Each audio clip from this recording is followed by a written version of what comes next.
President Trump's reciprocal tariffs on imports from dozens of countries came into force at midnight last night. That included a 104% tariff on China. Now, China retaliated this morning. They increased tariffs on the U.S. from 34, taking it up to 84%. And Trump hit back at China, standing by his plan to save America's manufacturing jobs in what was quite a speech last night. Right now, China's paying a 104% tariff. Think of it, 104%. Now, it sounds ridiculous, but they charged us for many items 100%, 125%. Many countries have. They've ripped us off left and right. But now it's our turn to do the ripping.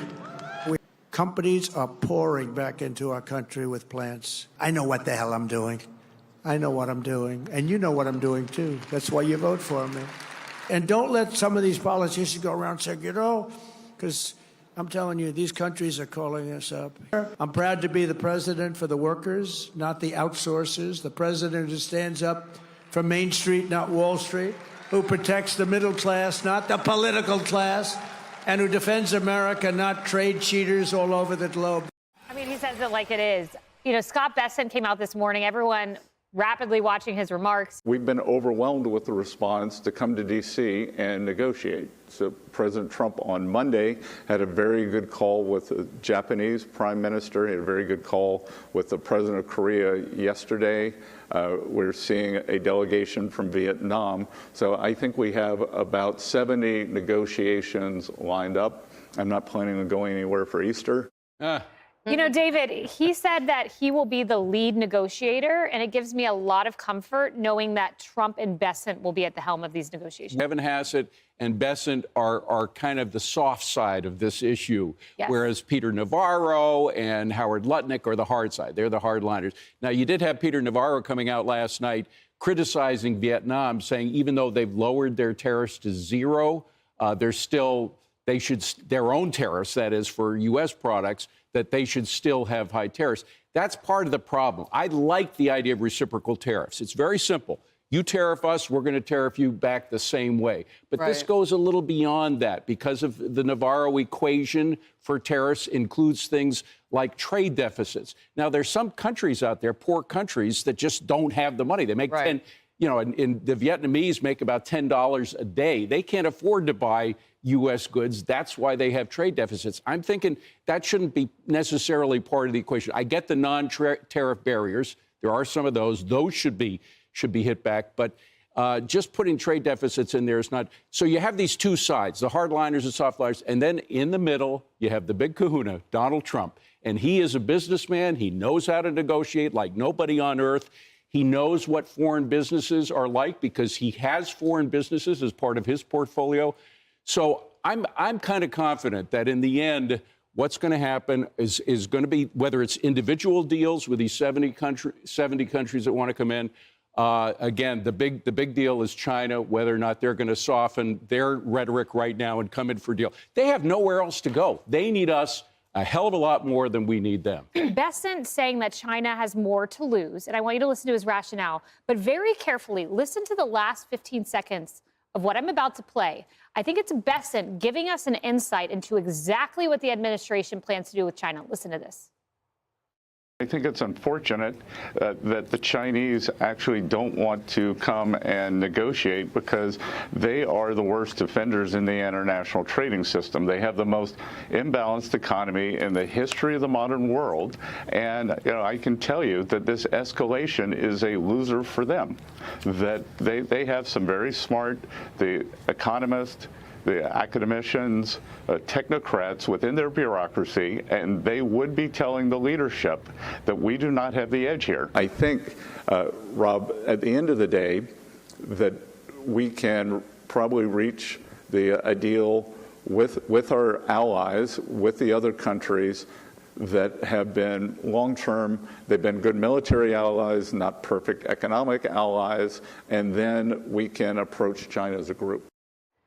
Emily, so creating deals with these countries and as a group going to China, that's a brilliant plan. It is brilliant, and it underscores how deep of an impact China has had on so many countries. And I want to point this out, which is important. For the past 40 years, China has been essentially growing its power over the American consumer. And I think most American consumers don't even really realize that. Pick everything up in your house, look behind every label, and it's all made in China. And I want to play a soundbite from 2018. It's one that Art Laffer found and Stephen Moore in the pages of the Wall Street Journal this morning. They reminded us of an ultimate goal that Trump laid out all the way back in 2018. Listen to this. No tariffs, no barriers. That's the way it should be. I think I've done. And no subsidies. I even said no tariffs. Ultimately, that's what you want. You want a tariff-free, you want no barriers, and you want no subsidies. So that's him saying he doesn't just love tariffs. He wants a world with no tariffs.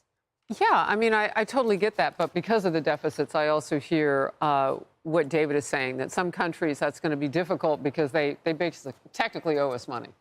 So that's going to be hard. How much pressure do you put on them? So tailored deals is how the president is putting this. And the longer that you wait to get in with the president, I would think, just based on all the people who are talking, from Navarro to Lutnick to Donald Trump Jr. even. I know he's not an elected politician, but he's got a lot to say about this because he's watched his dad over the years do deals. The longer you wait to jump in with what you think you want to do a deal about, you kind of lose your place in line. Really, Art Laffer and Stephen Moore talk about the ultimate exit strategy in the pages of the Journal I mentioned. They say this: Mr. Trump should give a globally televised address announcing to the world that the U.S. is ready to drop its tariffs and industry subsidies to zero tomorrow on any nation that does the same. It would be enlightening to see which supposedly free trade nations accept Mr. Trump's challenge. Who better to pull that off than the greatest art of the deal negotiator in world history? Yeah, I think that's a fantastic idea. And also, I thought that it was very fascinating, that clip that you played on what Scott Bessent said, because, you know, he's talking, one of the major concerns is that, you know, these tariffs will drive our allies closer to China. And he's saying, oh, quite the opposite. Could there be some sort of NATO-style trade union against China? And that could be the end result of all of this. So I think that's pretty fascinating. President Trump has lived through bad news cycles in the past and has, in the end, said, I told you so. So I think for better or worse now, that is the mentality that's driving him forward. And the good news is that there are signs that he is willing to make a deal, because he has said, I'm willing to negotiate here. Now you have the Italian Prime Minister coming next week, Japan and the United States negotiating right now, the Israeli Prime Minister earlier this week saying, I'm willing to do literally anything, just drop the 17% trade on our country. So these deals will be made. The one thing is you can't wait too long, or else you're going to politically give Democrats ammunition. Chuck Schumer would love to run on a recession. So the president knows that and will likely avoid that.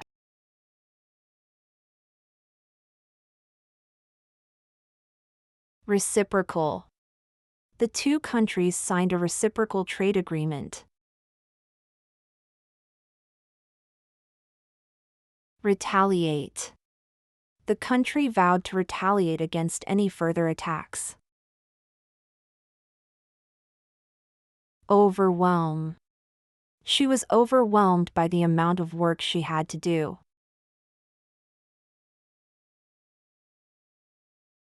At the helm. With the new CEO at the helm, the company started to grow rapidly. Rhetoric. His campaign was full of promises and political rhetoric. Escalation. The escalation of the conflict led to international concern. Subsidize. The government subsidizes public transportation to keep fares low. Lopsided. The debate was lopsided, with one side clearly dominating. Tailored. The training program was tailored to meet the needs of each employee. Tether. The digital currency is tethered to the US dollar to maintain stability.